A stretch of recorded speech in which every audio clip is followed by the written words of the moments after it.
So then our next speaker for this session is Michael Murray.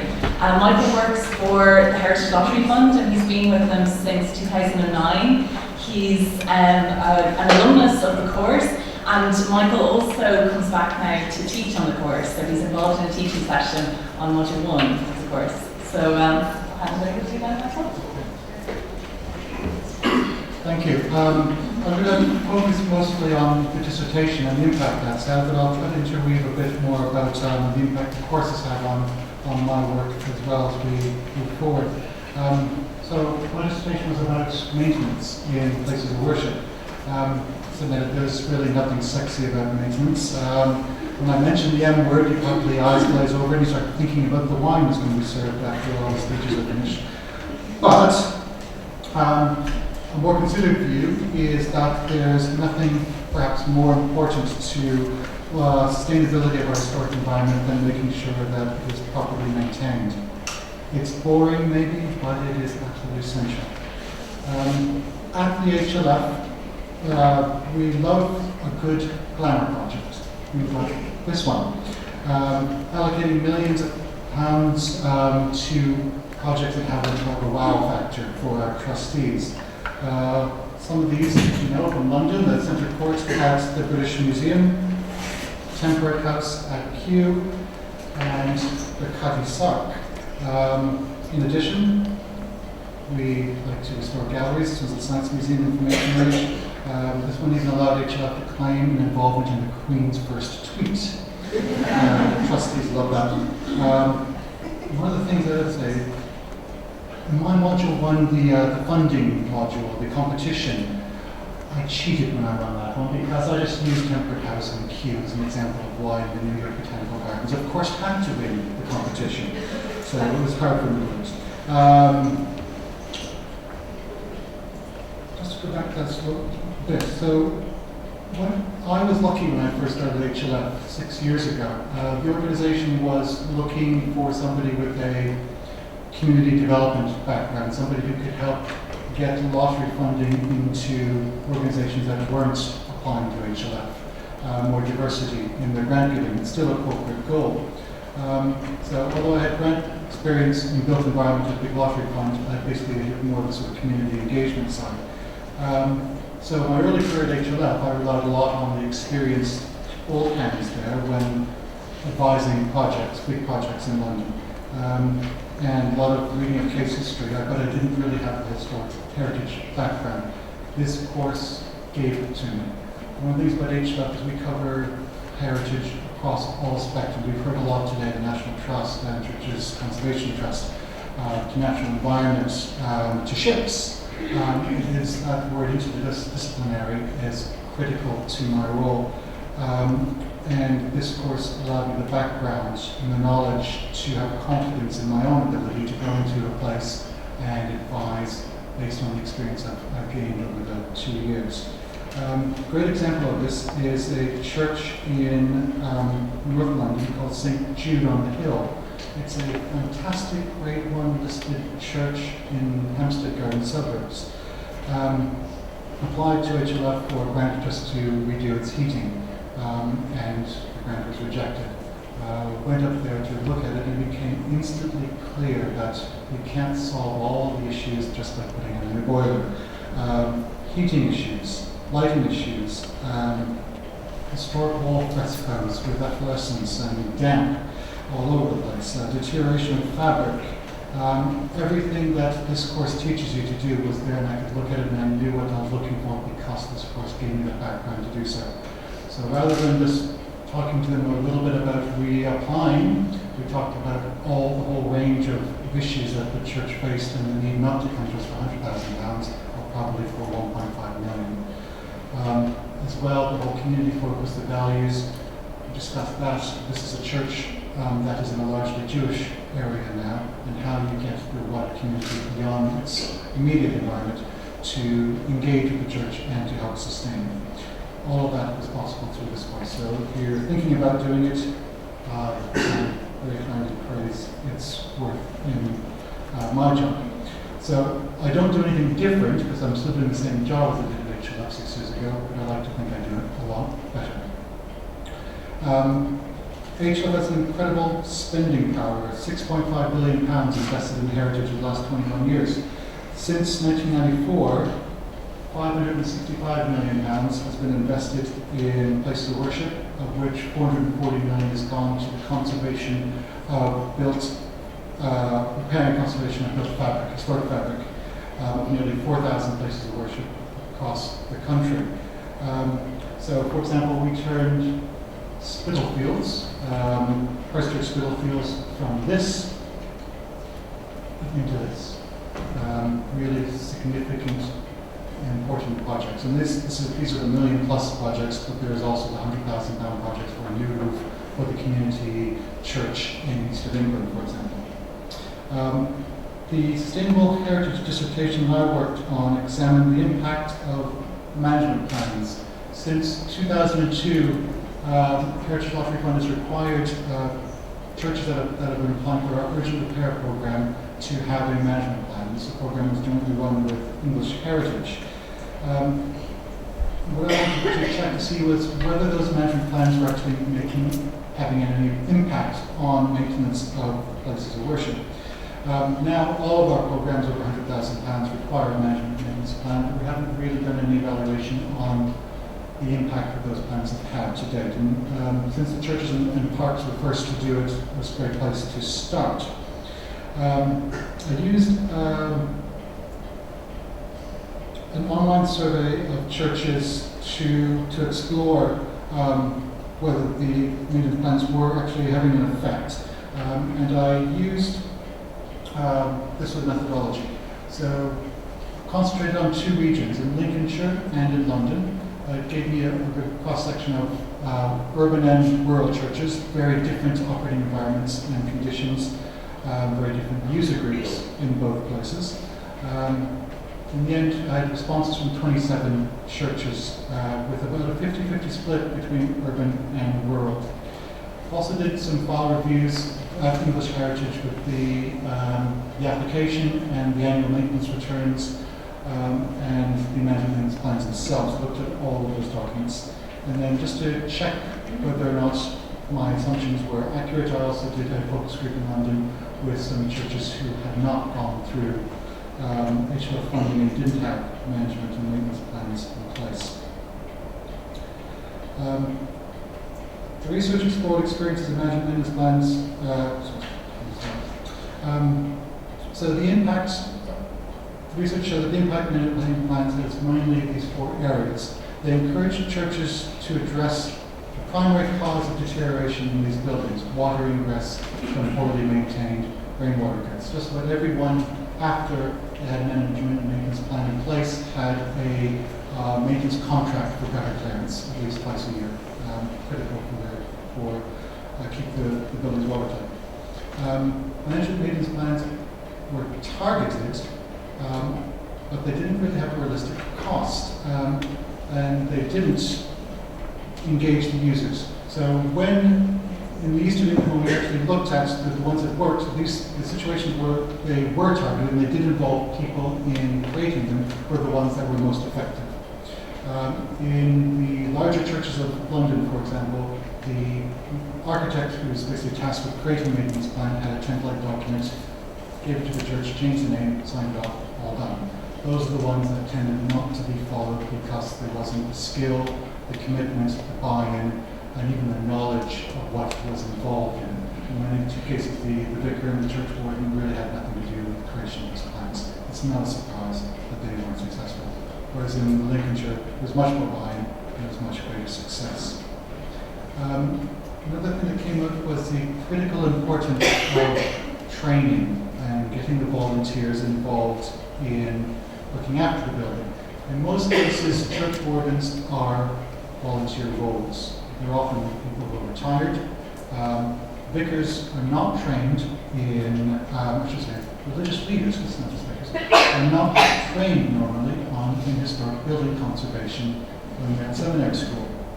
So, strangely enough. So I was in Waltham Forest meeting 4 places of worship about 2 months ago, 3 of which have just been added to the English Heritage Risk Register, and the 4th that should. And these 4 people, in my opinion, were overwhelmed by the fact that they could see the stars through the roof, but they've never been taught how to look after the building properly. And then beside that are the volunteers who themselves, in most cases, are not heritage professionals or not even building professionals. So volunteer training is critical to build the skills required to implement effective and sustainable management plans. So these are the critical barriers to implementation. Funding. Again, when you have given a management maintenance plan that's created by an architect who doesn't involve the community, it will have a standard set of issues, and each of those issues has a cost. Most of the time, the cost wasn't reviewed in relation to the economic ability of the church to fund it. So a church with a electoral roll of 8 or 10 is going to have a very small fabric fund. They probably can't afford to bring in cherry pickers to clean the gutters, for example, but that was one of the typical things in the management maintenance plan.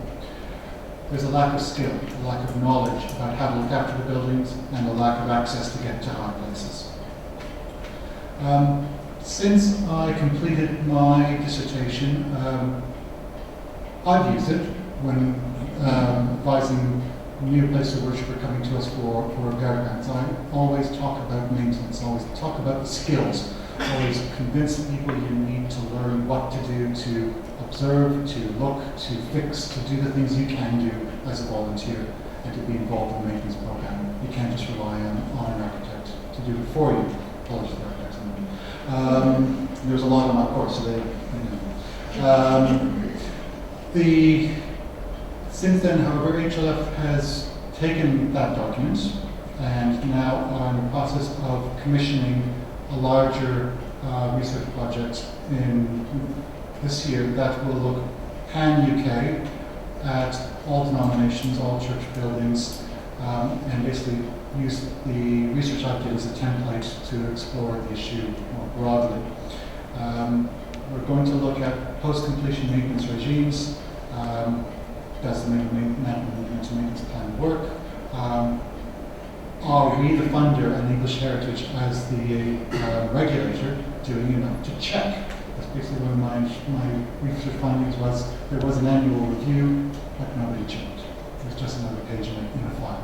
So we have to make sure that those are checked. And there's a system in place to ensure maintenance is on the agenda for the funder, the regulator, as well as the building owner.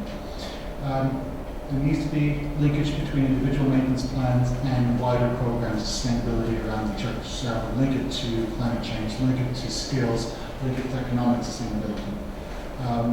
Compliance monitoring for existing repair grants. So the Parks program at HLF has an individual who goes around and checks and names and shames and works with local authorities to make sure that they do it properly.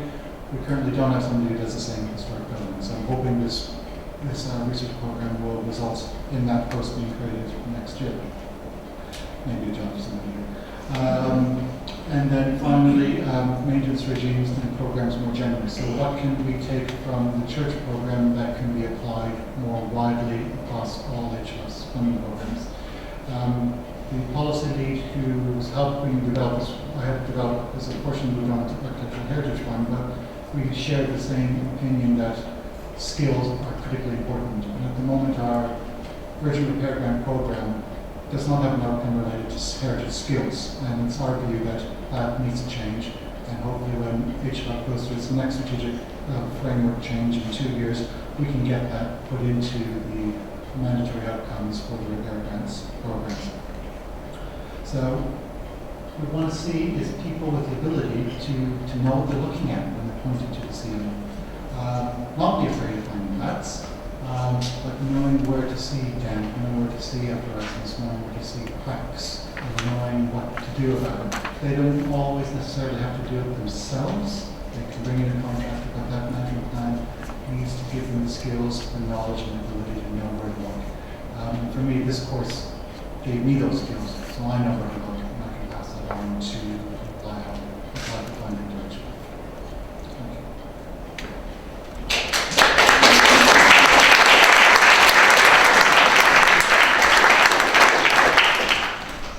Okay, so do you have any questions?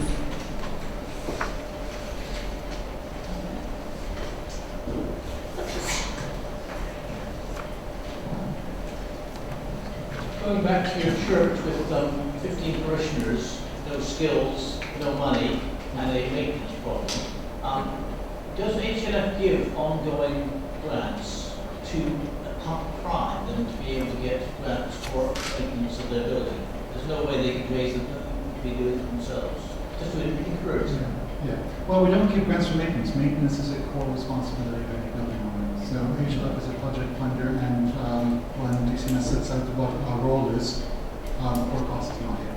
However, to try to make it easier for applications to raise net funding, we allow the applicant, the church, to consider the increased management maintenance costs as a result of the project. For example, want to redo the roof for a 5-year period post-grant and use that as match funding towards the project. The management maintenance plan should be there to help. And although small rural churches have a small congregation, it is a very committed congregation. And the idea should be that that plan is doable within their resources. And generally, the research I showed meant what was recommended for the management plans for those small rural churches was much more realistic than it was for the large urban ones, the Victorian churches of London. So it is tricky, it's difficult.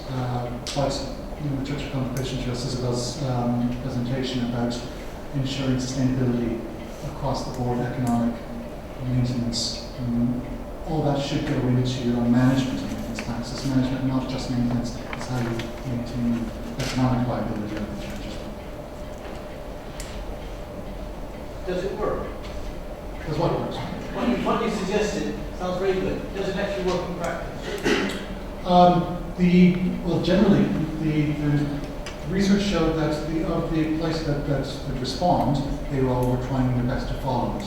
Does it always work? These are really complex old buildings with lots of problems. And there will be an ongoing backlog of issues to resolve. This helps. It helps people to monitor them. It doesn't always help to fix them because in some cases you need much more of a maintenance regime. It is a repair regime that's required in some way. So it does work in the sense that it raises the awareness of the organisation, of the fabric under the church wardens about what's required to look after the building. And it gives them a format of what they need to do at different times of year so that knowledge of maintenance, that knowledge of sustainability does improve dramatically. Unfortunately, the skills, the funding, those are still critical issues that we still need to resolve and work forward as a sector, but it has helped. Question on the front here, Isabel? Just got a question about, do you see a correlation between management plans and business plans? So just have some community groups that we're working with, not on our churches, there isn't a correlation. So they've got an understanding of in 10 years' time I need to invest £10,000 in the roof, but it doesn't sit with a plan of how they're going to raise that funds. Do you find that there's still that discrepancy between the document which outlines what the repairs are, just 25-year period, and how we're actually going to fund that and not the wrong line? Well, this research didn't cover that, just to be clear. The business plans are not a requirement of our grants for anything under £2 million, although it's another thing that I try to encourage people to do, so I do agree it helps. What is a requirement now is that churches identify how they're going to make engage new and wider audiences in the church, to make that building more open, more used, more accessible, to get people in, and hopefully that helps address part of the issue. What we don't want to do is put up enormous barriers to people who don't know about historic buildings, don't know about grant making, don't know about how to put in a complex project. It's hard enough sometimes getting the vicars and the church wardens to get a repair grant £100,000, let alone considering the wider issues of the church. So if we can take them on a journey, in some cases the repair grant for the roof is just what they need, and it's the right response at that time. In other places like St. Jude on the Hill, they need the bigger response, and they need the business plan, and that's something that we do encourage them to do and to make that understanding.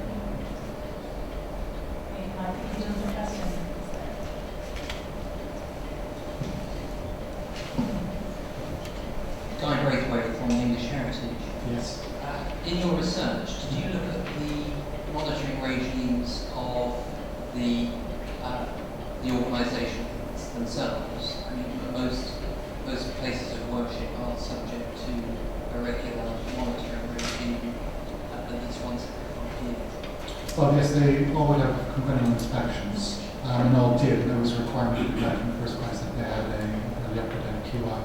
What wasn't in place was what happened after the grant. And we all know in the last few years English Heritage has been significantly weakened by grant cuts and its impact on personnel. I don't know if that's one of the causes of it, but I noticed that especially in London, the maintenance plans weren't always on file. So there was often an indication that they weren't being looked at. And I think there might have been some miscommunication or uncertainty between the relationship between HLF and English Heritage at that period, from 2002 to 2012, about whose responsibility was this. And what do we do, and what's our response if something doesn't get done? But I believe that is starting to change. HLF has taken on board the ongoing grant monitoring of our repair grant program in-house.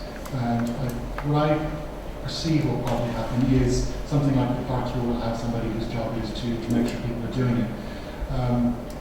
But it's a very onerous job. It takes a lot of time to do that monitoring.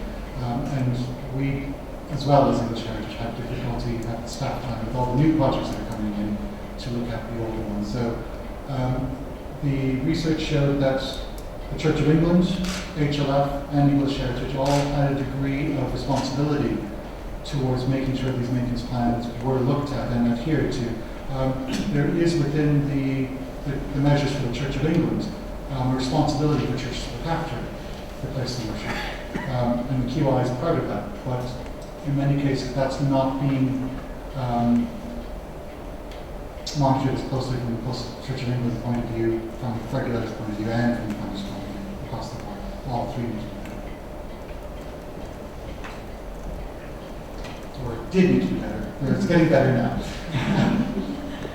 Okay, well, if there are no more questions, we can thank Michael again and move on to our next speaker.